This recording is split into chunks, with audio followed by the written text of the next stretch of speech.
Hello and welcome to whole Pakistan. आप देख रहे हैं डॉक्टर काशिफ बलोच लाइफ पे यूट्यूब चैनल। उम्मीद है आप सब लोग खुश होगे, मज़े में होगे और अपनी लाइफ की केयर कर रहे होगे। ये वीडियो ये मोटिवेशन उन तमाम फार्मासिस्ट के लिए, तमाम फार्म डी लोगों के लिए जो डिग्री के बाद डीमोटिवेट हो जाते हैं। ऐसे बहुत सारे फार्मासिस्ट हैं जो फेडअप हो जाते हैं कि डिग्री के दौरान ही 4th ईयर में, 3rd ईयर में या फाइनल ईयर में आके कि ना अब ये कौन सी डिग्री हम कर रहे हैं। उनके जो सीनियर्स उनको डीमोटिवेट करते हैं, उनके रिलेटिव उनको डीमोटिवेट करते हैं, या बहुत सारे उनके कज़न जो कि MBBS कर रहे होते हैं तो उनको डिमोटिवेट कर रहे होते हैं कि आप डिग्री छोड़ दो, ये डिग्री अच्छी नहीं है। तो उसी इंस्पिरेशन के लिए आज हमारे साथ एक ऐसी शख्सियत, एक ऐसी पर्सनैलिटी हमारे साथ है जो कि फॉर्म डी है, डॉक्टर ऑफ फार्मेसी है और माशाल्लाह वो Multan institute of kidney disease के हेड ऑफ डिपार्टमेंट है फार्मेसी है। तो आज हम थोड़ा उनसे मिलते हैं, उनसे बात करते हैं कि उन्होंने अपनी फार्मेसी कहाँ से की और वो कैसे एक मोटिवेशन है बाकी फार्मासिस्ट के लिए। अस्सलाम वालेकुम सर। वालेकुम अस्सलाम। कैसे, ठीक ठाक है डॉक्टर साहब? अल्हम्दुलिल्लाह खैरियत से हैं, आप ठीक हैं? अल्हम्दुलिल्लाह ठाक।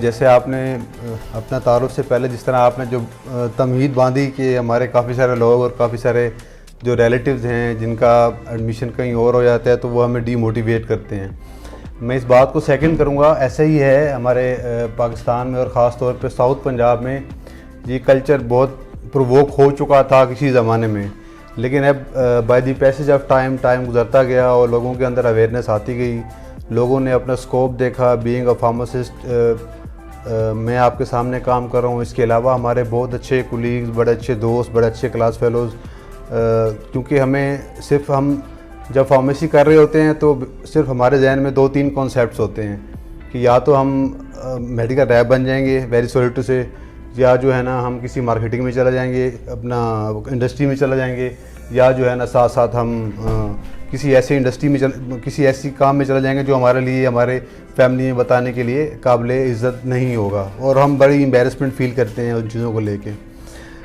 But by the passage of time अल्हम्दुलिल्लाह जैसे जैसे लोग आते गए इस फील्ड में एक सिस्टम बनता गया और मैं अपना इनिशिएट करता हूँ। जिस तरह आपने मेरे बारे में पूछा, मैंने 2005 से लेके 10 तक BZU बहाउद्दीन यूनिवर्सिटी से अपनी फॉर्म डी की। देन मैंने अपना कैरियर स्टार्ट किया पंजाब सोशल सिक्योरिटी में एज अ प्रोक्योरमेंट ऑफिसर।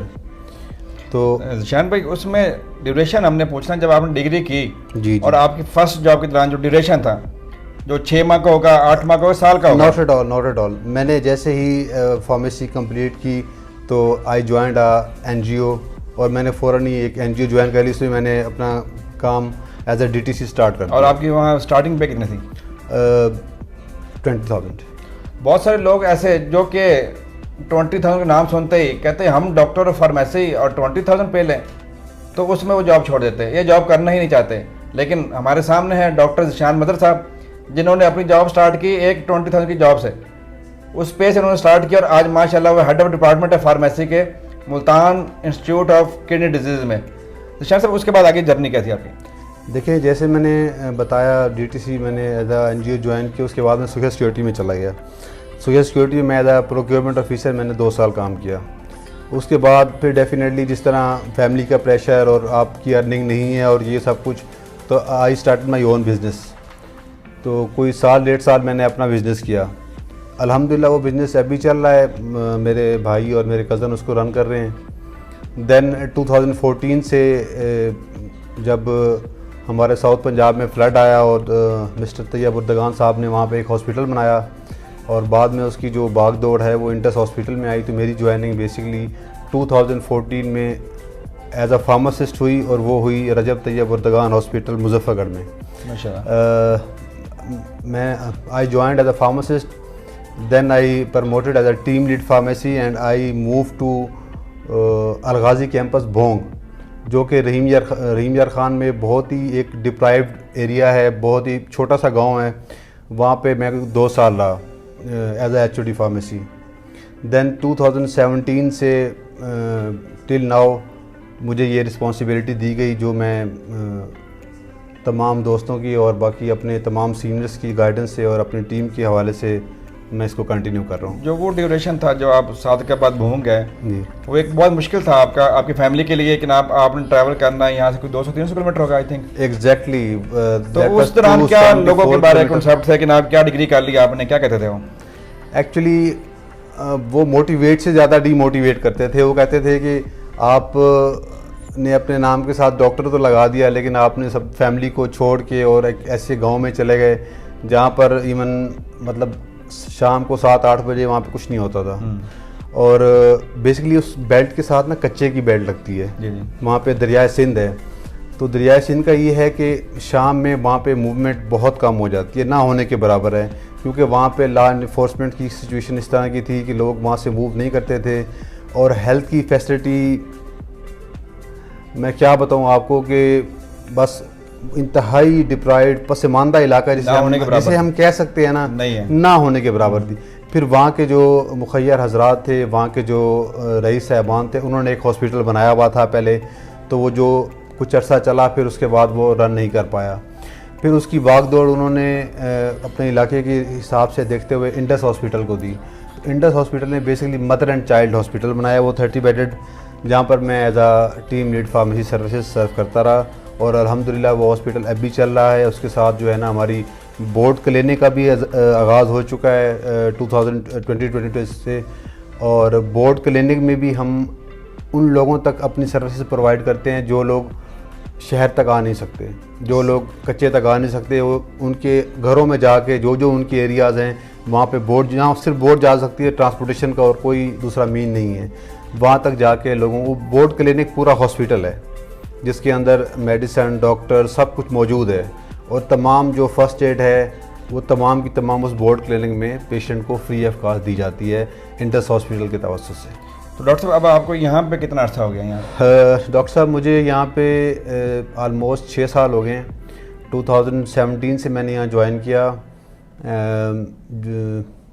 और बीच में उतार चढ़ाव आते रहे, कोविड भी आया और उसमें भी हालात काफ़ी आपको पता है कि कंट्री के बड़े ही, जिसमें ख़ास तौर पर जो जिस हवाले से आप पूछना चाह रहे हैं सप्लाईज़ के हवाले से, बेसिकली हम क्योंकि डायलिसिस सेंटर भी चला रहे हैं और साथ में हमारे पास ट्रांसप्लांट भी है, तो मोस्टली चीज़ें हम इंपोर्ट करते हैं। तो उस इंपोर्ट में मतलब उस सिनेरियो में हमारे लिए इंपोर्ट के काफ़ी इश्यूज़ हुए, लेकिन हमारे जो सीनियर्स थे उनका डायरेक्ट लाइजान था ड्रैप में और गवर्नमेंट ऑफिशियल्स के साथ, तो हमने अपने पेशेंट्स के लिए कोशिश की कि कोई भी चीज़ इस तरह की ना हो जिसकी वजह से हमारा पेशेंट सफ़र करे।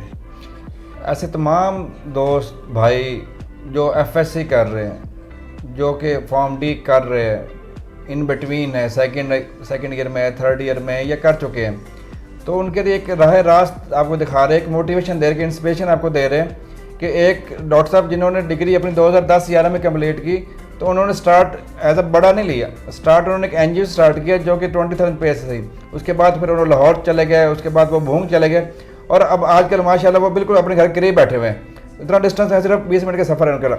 लेकिन ये चीज़ कब मिलती है?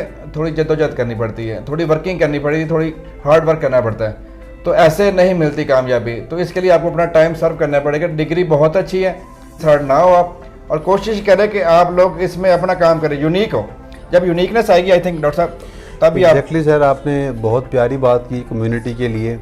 हम बेसिकली अपने जो नए स्टूडेंट्स हैं जिनका भी रिजल्ट नहीं आया उनके लिए इंटर्नशिप का आगाज़ भी कर चुके हैं, और हमारे पास 3 से 4 लोग कैंडिडेट्स जो स्टूडेंट्स थे वो आके 1 मंथ की फ्री ऑफ कास्ट इंटर्नशिप ले चुके हैं।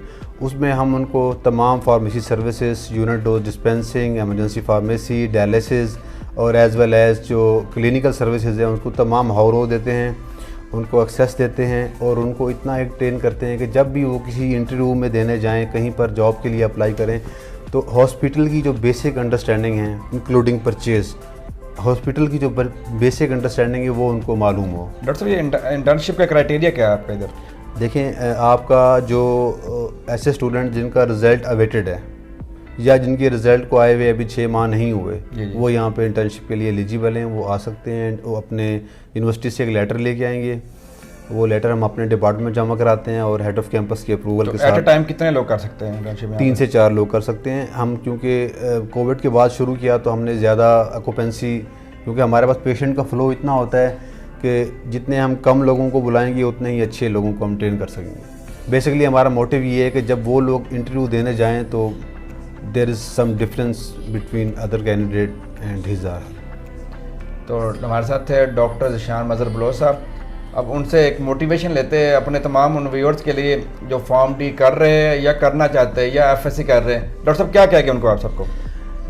देखिए जी, रिस्क जो है ना वो अल्लाह रब्बुल इज़्ज़त की ज़ात ने अपने पास रखा हुआ है, और जो लोग ये समझते हैं कि फॉर्म डी करने के बाद हम कहाँ जाएंगे, तो मैं उनको कैटेगोरिकली मतलब कुछ जो चीज़ें हमारे पास पाकिस्तान में हैं मैं उनको बता सकता हूँ, उनको गाइड कर सकता हूँ। वो डॉक्टर काशिफ साहब के तवज्जुह से मेरे पास आएँ, हम उनको बता सकते हैं कि हमारा फार्मासिस्ट सिर्फ हॉस्पिटल में नहीं जा सकता, सिर्फ मेडिकल रैप नहीं बन सकता, वो लेजिस्लेशन में भी जा सकता है, वो ड्रैप में भी जा सकता है, वो प्रोविंशियल ड्रग कंट्रोल यूनिट में भी जा सकता है, वो क्लिनिकल फार्मासिस्ट भी बन सकता है, वो clinical pharmacist and pharmaco vigilance officer भी बन सकता है, और वो तमाम सर्विसेज दे सकता है जो कम्युनिटी में एक अच्छा प्रोफेशनल किसी अपनी कम्युनिटी को प्रोवाइड कर सकता है। तो इस चीज़ से बिल्कुल भी डीमोटिवेट ना हो, और जो लोग फार्मेसी करना चाह रहे हैं दिल लगा के, मैं आपके तवज्जुह से, आपके चैनल के तवज्जुह से ये कहना चाहूँगा कि दिल लगा के फोकस्ड हों। जो चीज़ें आपको बताई जाती हैं, जो चीज़ें आपको टीचर पढ़ाते हैं, काइंडली बगैर डिसहार्ट हुए कुछ और सोचे, आप काइंडली उसको फोकस करें। तो जब आप मार्केट में आएंगे तो there is lot of space, मतलब आपको बहुत जगह मिलेगी। आप ये नहीं कि आप हाथ पे हाथ रख के बैठेंगे अनटिल अनलेस आप खुद ना चाहें। अगर आप खुद नहीं चाहते तो आपके लिए रास्ते बहुत हैं। अगर आप ना आना चाहो तो हज़ार मौसम, और वो डॉक्टर साहब कहते हैं वो बहुत कुछ है। कोई हमारे चैनल के लिए कुछ अल्फाज आपके लाइफ केयर करेंगे? डॉक्टर साहब, ये बेसिकली एक अच्छा मोटिवेशनल सिस्टम आपने शुरू किया है जिसमें उन लोगों तक जो लोग डिप्राइव्ड एरिया से हैं, ऐसे एरिया से हैं जो मूव नहीं कर सकते या जिन लोगों को मालूम नहीं है, उन तक आपकी आवाज़, आपकी कम्युनिटी की आवाज़, और जो आपकी कम्युनिटी में सर्विसेज हैं वो उन तक मालूम हो जाए। बेसिकली होता ये है कि काफ़ी सारे लोग इस वजह से अपने पेशेंट्स का इलाज नहीं करा सकते कि हमें हमारे अखराजात हो जाएंगे, हमें अपने माल बेचना पड़ेगा। यकीन करें, जब ये सिस्टम नहीं था तो लोग अपने माल मवेशी डंगर बेच के अपने डायलिसिस करवाते थे, लेकिन गवर्नमेंट ऑफ पंजाब के तवज्जुह से, इंडस हॉस्पिटल के तवज्जुह से यहाँ पर 50 बेडेड, जिस तरह सर ने आपको बताया, 50 बेडेड डायलिसिस मशीन्स हैं जो राउंड द क्लॉक 24 घंटे और 7 दिन बिल्कुल कोई उसमें ब्रेक नहीं है, अपने पेशेंट को डायलाइज हो रहे हैं, और यहाँ पे जितनी भी कम्युनिटी है वो इससे फैसिलिटेट हो रहे हैं। डॉक्टर साहब जज़ाकल्लाह, बहुत शुक्रिया सर। इंशाल्लाह हम उम्मीद रखें कि जो भी फार्मासिस्ट, कोई भी स्टूडेंट हमारे रेफरेंस से, हमारे लाइफ पे चैनल के रेफरेंस से आपके पास आएगा तो उनको आप कोऑपरेट करेंगे, श्योर सर, सपोर्ट करेंगे, आप सोना चाहिए सर। बहुत शुक्रिया, थैंक यू।